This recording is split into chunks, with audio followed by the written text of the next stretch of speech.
Good afternoon, Mr. Chairman, other distinguished members of the committee.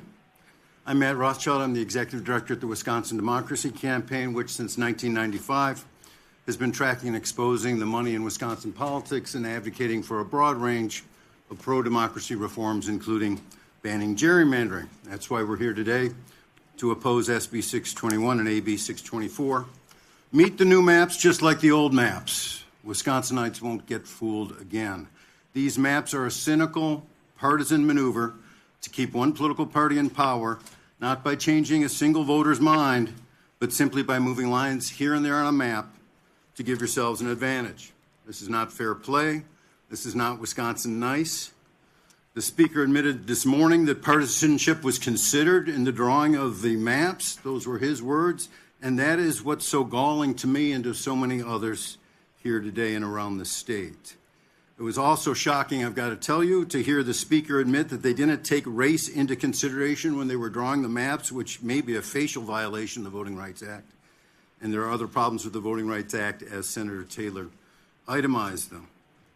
I'm here today to talk about the partisan advantage that these maps are giving. As the Milwaukee Journal-Sentinel reported, under the new map, 61 of the Assembly's 99 districts would lean Republican. The state Senate would also be heavily tilted toward Republicans, and 6 out of 8 congressional districts would be solidly Republican, even though Wisconsin, as you know, is evenly divided between Republicans and Democrats. The maps would also be very uncompetitive. As the Journal-Sentinel noted, 81 of the 99 Assembly seats have double-digit leans in favor of one party or another. The only election that would matter in these 81 districts would be the primary. And if a candidate is not towing the party line, he or she would be primaried by their leadership. So members of both parties will become more partisan and less willing to work across the aisle to pass laws and enact policies that Wisconsinites urgently need. The bias of these maps is not surprising. The legislature passed a joint resolution a few weeks ago with the majority announcing out loud that one of its primary goals was, as you've heard, to retain as much as possible the core of existing districts. That is, you wanted to keep the old rig maps of 2011 intact as much as possible. And the leaders admitted as much this morning. Congratulations. They've succeeded in doing so. As the Legislative Reference Bureau noted, the average core retention rate for assembly districts is 84.16%, and the average core retention rate for Senate districts is 92.21%. Somewhere over the last decade, Republicans got religion on core retention, because back in 2011, they retained at only a 58% rate in the Assembly. It didn't matter to them at all back then, but now that they got a map that works for them, now they're saying hallelujah to core retention. This is very hypocritical. Actually, it's outrageous. The problem at the core of these maps is that they're grossly unfair. In fact, a panel of federal judges, as you've heard, in November 2016 ruled that the maps you base these new maps on were so unfair as to be unconstitutional. And the constitutional claims, as the representative has been asking, that they pointed out, the constitutional violations were a violation of the First Amendment freedom to speak, First Amendment freedom to associate, and the 14th Amendment protection for due process. The federal court said, and I'm quoting, "There is no question that the maps were, quote, designed to make it more difficult for Democrats compared to Republicans to translate their votes into seats. It secured for Republicans a lasting assembly majority. It did so by allocating votes among the newly created districts in such a way that in any likely electoral scenario, the number of Republican seats would not drop below 50%. A couple months later, in January 2017, those same judges ordered the maps to be redrawn. Here's what they said. The people of Wisconsin already have endured several elections under an unconstitutional reapportionment scheme. If they are to be spared another such event, a new map must be drawn in time for the preparatory steps leading up to the election." That was almost 5 years ago. Now you want the people of Wisconsin to have to endure additional elections under a similar scheme for another decade to come? That is simply intolerable, and the people of Wisconsin will not tolerate it.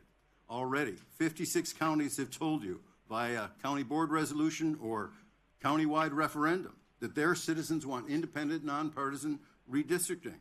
And they want you to pass a law that would give us independent, nonpartisan redistricting. That bill has been introduced. It was introduced by Senator Jeff Smith, and it was introduced by Representative Deb Indraka this session, SB 389, AB 395.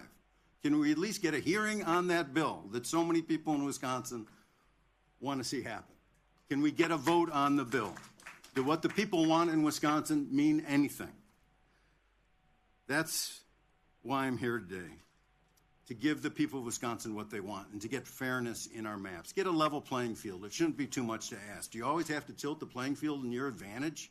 I mean, that's not fair play. I'm a competitive person. I'm an athlete. You know, I like to know what the rules are, and I like the rules to be fair so we can compete fair and square. This isn't competing fair and square. By rigging the maps again, you're not only not doing what we the people want, you're doing the opposite of what we the people want. And in the process, you're undermining people's faith in our democracy. Thanks for considering my views on this issue.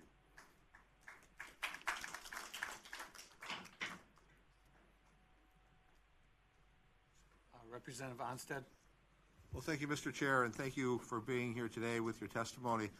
Earlier in the day, I asked the Speaker and the Majority Leader if they remembered how much money was spent, taxpayer money, I would assume, in creating the gerrymandered maps that we've lived with for the last 11 years.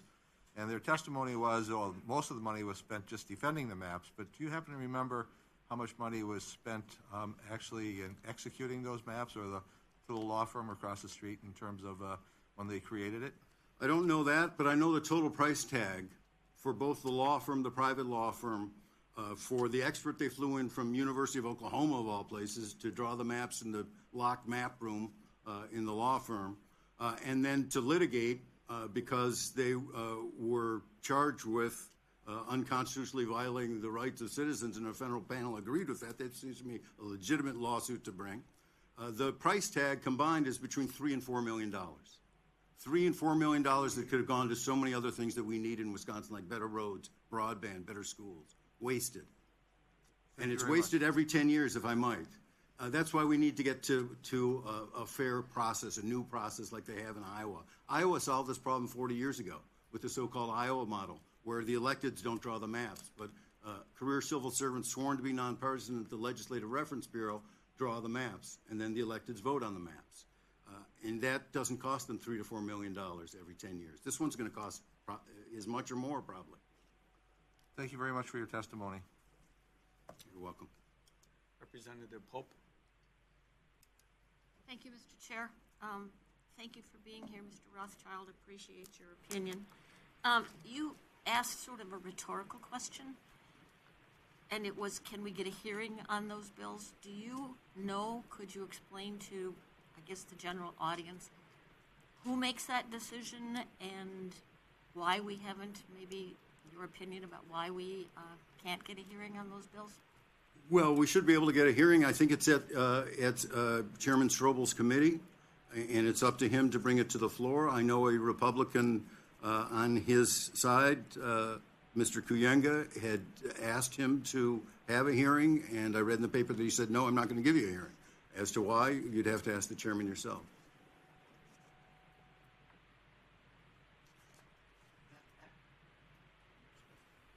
Senator Smith. I won't beat that into the ground, so I'll let you off the hook for a moment. Go for it. Thank you for being here today, and thank you for your advocacy throughout the years. And all of those people that are here today are partially responsible because organizations like yourselves have drawn attention to good government and what it means to us. But I have, all these questions that what bothers me as a politician oftentimes is you're all alike. We can't be trusted. We're corrupt. I just was accused of that 2 days ago in a hearing, that we were all corrupt up here. And do you think that with that attitude that we can be trusted by the public to do anything such as creating our own districts? No, I think the public has a great deal of cynicism and distrust of politicians as a species, if I may. And part of it is the people aren't getting what the people want, not only on gerrymandering, but look at medical marijuana. 83% of the people of Wisconsin want medical marijuana. Many have people in their own families who've been suffering needlessly. They can't get medical marijuana. I mean, if 83% of the people want something, they're not getting it. You know, there's a problem in our democracy. There's a kink in the chain of our codes of our democracy. So I think at some point electeds need to be much more responsive to the people here, or that cynicism is only going to increase. And Right. so that is one of the fears I have for our democracy. I have a lot of fears. Yeah, for and our if I could democracy. follow up, because that's what I'm trying to get at. Do you think that if we, what I think is the right thing, but if we were to adopt a different method of adopting district maps, for instance, put us in a position of being more accountable to voters, that we can regain that trust? You think there's any chance in this country we can regain the trust of the voters that their government is working for them? I think it's possible. I think banning gerrymandering would be one thing. I mean, the things that threaten our democracy are money in politics, gerrymandering, and then some greater things that we've just seen kind of in horror over the last year and a half with the rise of white nationalism and authoritarianism. But certainly if elected officials started being more responsive to the people, I think the people would be less cynical about the species that is politicians. Thank you for your testimony. Quite welcome.